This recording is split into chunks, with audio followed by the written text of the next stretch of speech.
Hey everyone, welcome to my channel. Well, I have the really cool brand new KUDA 85X. This is a pusher drone. It's got 2-inch props. It's an F4 flight controller. The best thing about this is you should see the weight. Here, I'll show you the weight right now. It doesn't weigh anything, and mine came with the naked run cam up front, the run cam thumb. This little camera shoots at 1080p, 60 frames per second. You put a micro SD card in it. It's pretty sweet. Look at this, little things they added to this very light little drone is on your XT30 connector back here. They've shrouded the cable so that you don't chop it in your props. It's really good for that. Of course, it is an analog version, and for that reason, I will be using my Fat Sharks. And mine has an ELRS receiver. You can get, I think, 4 different types of receivers in it. I'll put them up here, what the receivers are. And since I have ELRS, I'm going to use the brand new Radiomaster TX12 ELRS that I reviewed recently, and I should have some good connection. It should be really good. So the first thing I'm going to do is hover this in place, see how it flies, and then I'll take it for a real flight and test out this camera up front. And then what I may do is I may take this camera off because it comes off really simple and put something like an Insta360 Go 2 camera on the front for a little bit better footage. But you know, I flew this around indoors and the 1080p footage looked really good. So let's go try this. All right, we got our DJI Mini 3 Pro up there filming me, and I'm going to power on the TX12 ELRS. Here we go. Next, we take our 450 milliamp hour LiPo battery. It's a 3S, 3 cells, and plop it inside like this, and then just connect it, and we'll be ready to go. Here we go, connecting now. There we go. It beeps because this drone does come with a beeper in case you lose this little guy. They're hard to find, they're so small, even though it's brightly colored. So let's put it down here. I could turn off that beeper with the switch. There we go. And now we're gonna take it up. See how she hovers. There it is. Geez, with that little 3S 450, it really wants to go. Like it's boogieing. It's like it wants to go way up in the air super fast. So bring it over here. Bring it up to my little Mini 3 up there. Hey, Mini 3. Oh, you're probably looking down Mini 3, so you probably don't see it. Yeah, bring it back to me. There we go. Probably looks better over there. It is a very light type FPV drone. So in this wind that's happening, could be interesting flights. Let's go over here and let's bring it down over this way. Put it back on the landing pad. Boink! There we go. Okay, let's take it for a flight. Okay, second flight, here we go. It's all set to take off. See this camera up front?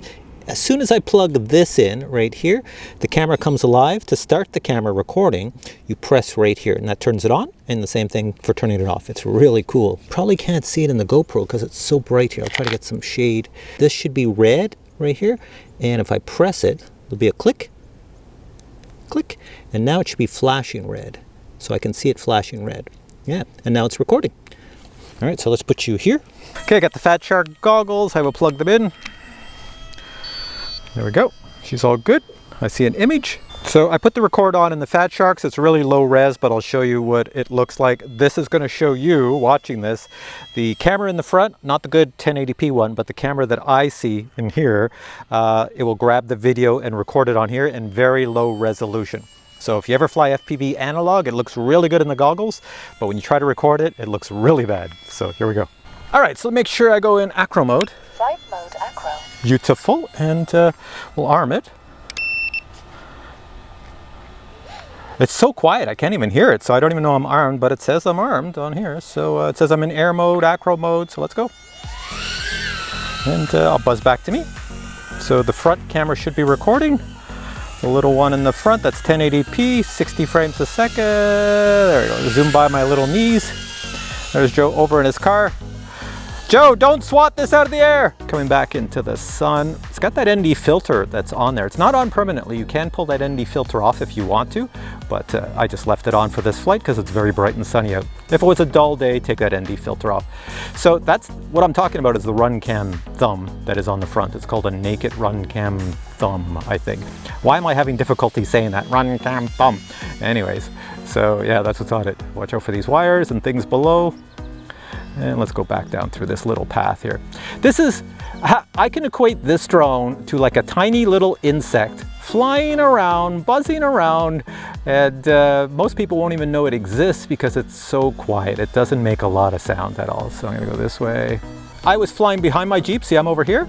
So when you fly behind with analog, what happens normally is you will lose reception because the signal wants to go forward. So when I go in the back, I'll lose reception, but it wasn't too bad. All right, let's come back this way. Let's go in front of me. The more direct line of sight you are with analog, especially since I have a patch antenna on the top of my goggles, it means that you'll get awesome signal. As long as you keep flying forward like this. As soon as I go behind things and there's no line of sight direction, then you'll see like that tree, it causes a bit of, yeah, you get a little bit of snow happening. So even though there's ELRS on here, you are limited by the antennas on your FPV goggles. Seriously, so if you want to go really far, you will have to get really good antennas for your FPV goggles. Let's go chase this little white truck down there. I don't want to get too close because in Canada we're not allowed to fly over moving vehicles, so I'll just go over to the side like this. There we go. Coming back. So this would be full speed, I think. I'm going as fast as I can with this thing. You'll burn up a lot of power when you do that. Let's go this way. Go through here, down through the trees, up, up, up, up, up, and spin it around. There we go. Going this way. It's all nice, it's good. And this way, nice. This thing here is so light that when you do rolls and flips, it just sits exactly perfectly still in the air and lets you do them. So no issues there. Go between the cars here. Going over this way. There's Jacques in his trunk.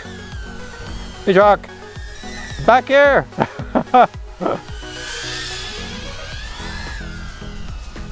I need objects to go around. There's Joe. Sure. Oh, hang on, I hear somebody. Oh, this could be dangerous, Jacques, because I got the sun, but I'm coming fast. There we go, baby. Thanks, Jacques. Let's come in for a nice landing. Right between the cameras here, right down on the landing pad. Blink! And I think I'm sideways or upside down. So I've taken off the naked RunCam thumb, and in the case when I got my little drone, it had this thing. This is a case for an actual RunCam thumb. Sorry, this is a naked one that I took off. So this is for a non-naked one, but surprisingly it fits an Insta360 Go 2. So I'm going to put it on and put an Insta360 Go 2 in here. It's a lot of weight, but we'll see if it can lift it. It's like it's made to fit. It looks really good. It fits in there nicely. And I just got to adjust it so it's at the same angle as the forward camera. And there we go. How does it fly with the Insta360 Go? Going up. Well, it can lift it, no problem. Coming over to Joe, who has an Ultrix up in the air, but I don't see it. There it is. There's the Ultrix. Try to go around it. There we go. Pretty cool. So how's the video with the Insta360 Go 2 in the front? It must be pretty decent because it's a much better camera than that naked thumb. You know, the naked thumb I think costs about $40 if you buy this and then you want the naked thumb.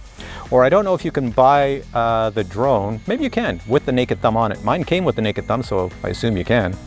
But if you can, then that's the way to go because it's very inexpensive. Really, really good camera. Obviously, if you want to get an Insta360 Go 2 like the one that's on here now, that's a much more expensive camera, but a much more versatile camera. It has its own battery, power supply, lots of memory inside, don't need a micro SD card. Really good and very durable and programmable too with many, many features. I've done a review on this one. But I'm surprised right now, I'm not getting a low battery with this heavy camera up front. The drone is still just as nimble as it was before. This is really good. And now we find I got a little bit more speed for some reason. Maybe it's the extra weight on the nose. I doubt it. That doesn't make any sense, but what the heck. And once again, we'll just go into the sun here and try a little loopy, or I should say a nice little slow flip. Look at that, just sits right in the air while I do these flips. Very nice. All right, let's bring her on back and land it. I'm impressed, very, very impressed. Still got lots of battery power left. It's not giving me low battery or anything, so that's pretty good. So I'll come down and touch the ground before I disarm it. And I still end up upside down. All right, next thing to show you is what comes in the box if you get this little guy. At least I'm gonna show you what came in the box that was sent to me. Check this out. This is the box your KUDA 85X comes in. You will note that it is a striking looking FPV quad, and it is made out of carbon fiber, plastic, and 3D printed materials. Now this is an analog unit, and the forward camera, pilot's camera, is a Runcam Nano 2, and the VTX shoots out at a maximum of 400 milliwatts. My unit arrived with the Runcam naked thumb already attached. 4-bladed Gemfan 2-inch props were already attached to my FPV quad. The brushless motors are 8700 kV. The quad runs on a very modern F4 flight controller. The recommended LiPo battery is a 3-cell 450 mAh LiPo battery, but you can use larger LiPo batteries. Total weight of the drone is an amazing 78 grams. My unit arrived with 2 additional sets of props, as well as a spare battery strap, battery pad, and screwdriver, as well as a cleaning cloth and a Runcam thumb mount. And finally, the connection schematics to the F4 flight controller are included. So final thoughts on the little guy. It is very inexpensive. I think they sell this for like $140 US. It doesn't cost very much. It weighs very little. It's full featured. It's a really good FPV quad, as you saw here. If you can get it with the little naked Runcam that I have here, you saw the video from that, 1080p 60 frames per second. This is about $40 US, I believe. I'll put a link to this below as well as this. And if I can find the link to the combination where this comes with this, then I'll put that link below too, so you can check that out. I'll put a link as well to the Insta360 Go 2 camera that I use for part of this video, and I'll see if I can find some 450 mAh LiPo batteries and put a link to those below too, and you can check those out. I really don't know this company at all that makes this drone. I don't know their background. I don't know their history. I don't know anything about them. I will say the drone is very, very well made. But if you're a beginner and you smash this into pavement or anything like that, since it's so light, it's very, it's very thin plastic. It's made to not weigh much, so you would probably crack it and have to glue things back together. And as mentioned at the beginning, you can get it with different receivers. I went with ELRS because I got the new TX12 Radio Master radio, and this is the new ELRS version, so I'll put a link to this below too. So I went with ELRS, and it's very simple to bind. I've shown how to bind in other videos. It takes all of less than 1 minute to bind these things together. And to set up a model, I have videos on how to set up models and radios like this. It's pretty simple. I'll see if I can put a link to those below as well. We're gonna have links all over the place. All right, guys, hope you enjoyed this video. And hopefully I provided all the information you needed to know on this little guy. If I didn't, just post a question below and I'll get back to you. But for now, I say thanks for watching. If you enjoyed this video, give it a thumbs up, and I'll catch you in a future video. Bye.